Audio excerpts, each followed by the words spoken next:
ሐዋርያቶች በኢየሱስ ስም ነው ያጠመቁት። ኢየሱስ ደግሞ በአብ በወልድ በመንፈስ ቅዱስ ስም እያጠመቃችሁ ደቀ መዛሙርት ያድርጓቸው ብሏልና ይጋጫል ወይ? ዝርዝር ነገሩ ዩቲዩብ ውስጥ አለ። ቅድም ባልኳቸው በአማርኛ የወንጌል እውነት ቤተክርስቲያን ብትሉ ይመጣል። በእንግሊዝኛ ዳዊት ፋሲል ሚኒስትሪ ካላችሁ ዩቲዩብ ይመጣል። ከዛ ለሲ እንደመጣ ፊት ለፊት ላይ የምታገኙ ሆም በሚለው ውስጥ 5 ቪዲዮ ምናምን ስታ ብዙ ሰው እዛ ጋር ነው የሚቆመው። ሆም ከምትለው አጠገብ ደግሞ ቪዲዮስ የሚላል መደዳው ቪዲዮን ስታየው ከ300 በላይ ቪዲዮዎች አሉ። እዛ ውስጥ በኢየሱስ ስም መጠመቅ ምን ማለት ነው የሚለውን አገኝ። ግን አሁን የጠየቀኝ ጥያቄ ላይ የተሳሳትከውን ነገር ላንሳልህ እና ከዛ ራስህ ታርመዋለህ። ምንድን ያልከው? ሐዋርያቶች በኢየሱስ ስም ነው ያጠመቁት ብለሃል። አሁን ጥቅሱን ስጠኝ። ሐዋርያቶች በኢየሱስ ስም አጠመቁ ወይም በኢየሱስ ስም እናጥምቃችሁ ወይም በኢየሱስ ስም አጠመቁ የሚል አንድ ጥቅስ ፈልገህ ስጠኝ። ከየት አመጣኸው? ሐዋርያት ክርስቲያኖችን በኢየሱስ ስም ያጠምቋቸው ነበር ወይም በኢየሱስ ስም አጠመቋቸው ወይም በኢየሱስ ስም አጠመቁ የሚል አንድ ጥቅስ ከየት አመጣህ?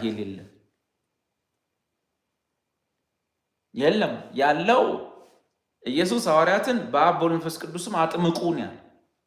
ማጥመቅ፣ አጥምቁ፣ አጠመቁ ምናምን የሚል ከፈለግ በአብ በወልድ በመንፈስ ቅዱስ ስም። ተጠማቂዎቹ ግን የታዘዙት ትእዛዝ በኢየሱስ ስም ተጠመቁ ነው። ስለዚህ ተጠማቂዎቹ ሲጠመቁ እየጠሩ የተጠመቁት የኢየሱስን ስም፣ ሐዋርያት ግን የኢየሱስን ስም እየጠሩ ያጠመቁበት ቦታ የለም። ሐዋርያትማ በማን ስም እንደሚያጠምቁ ጌታ ነግሯቸዋል። ይህ አይጠፋቸው። አንተ ጋር ግን መጥተው የሚሉ ምንድን እነሱ በማን ስም እንደሚያጠምቁ ማለት በጥምቀት ሰዓት የማንን ስም እንደሚጠሩ እነሱን አትነግራቸውም፣ ያውቃሉ። አንተ ግን ስትጠመቅ የምትጠራው ስም ይነገርሃል። እኔም ሳጠምቅ እንደዛው እኔ በማን ስም እንደማጠምቅ አውቃለሁ። በአባት በልጁና በቅዱሱ መንፈስ ስም ነው፣ በስላሴ ስም። አንተን ግን መጥቼ በኢየሱስ ስም ተጠመቅ ኃጢአት እንዲሰረይ በኢየሱስ ስም ላጥምቅ አላልኩም። በኢየሱስ ስም አጠመቁ የሚል የለም። በኢየሱስ ስም እናጥምቅ የለም። ለአንተ የተሰጠ ትእዛዝ፣ ለተጠማቂው የሚሰጠው ትእዛዝ በኢየሱስ ስም ተጠመቅ ምን ማለት ነው? በጥምቀት ሰዓት የምትጠራው ስም ማለት ነው። ሳጠምቄን ስም እየጠራ ቀላል ማብራሪያ ልስጥ። ሐዋርያት ሥራ ላይ አንድ ሰው በኢየሱስ ስም ሲጠመቅ ላሳየ።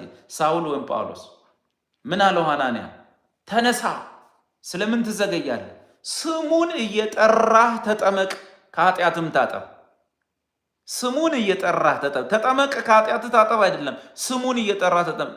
በኢየሱስ ስም ተጠመቅ። እሱን ስሙን የምጠራውን እየነገረህ ነው።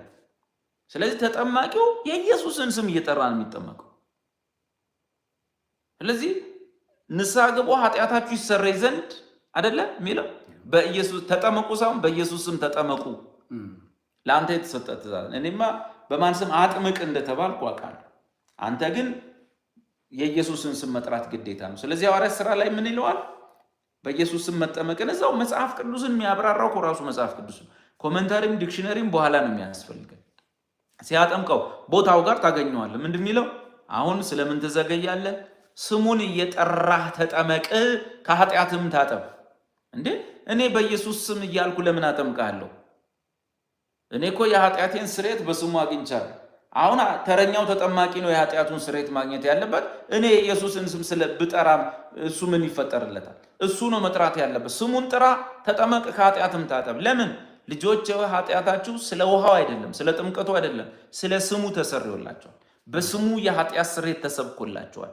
ስሙ የኃጢአትን ስርየት እንዲሰጥ ነቢያት ይናገሩለታል ተብሎ ተጽፏል።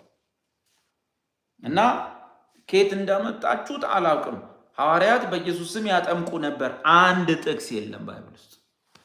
ሐዋርያት ያደረጉት ነገር ተጠማቂውን ስሙን እየጠራ ተጠመቅ ማለት በኢየሱስ ስም ተጠመቅ፣ ከኃጢአት ታጠብ። እኛማ በምን እንደምናጠምቅ እናውቃለን። አዛዡ አዞናል በምን እንደምናጠምቅ። ያን ወዳጄ ዝርዝሩን እዛ ላይ ሄዳችሁ ይሁ ጥቅሶች እያጣቀሳችሁ እንደተጻፈው ብቻ። ልማድ መጥፎ ነው። አሁን ሐዋርያት ምናምን የሚባሉ ቸርቾች ሐዋርያዊ አይደሉም ሲጀመር ፈጽሞ ሐዋርያው አይደሉም። ከተጀመረ 100 ምናምን ዓመቱ ነው። ሐዋርያት የነበሩት የዛሬ 2000 ዓመት ነው። ስለዚህ ጀማሪውም ሰውዬ ታወቀ ነው። ጳውሎስም አይደለም ጴጥሮስም አይደለም። ፈረንጁን እናውቀዋለን፣ እነሱም ያውቁታል። እንዴት ሐዋርያዊ እንዳሉት አናውቅም።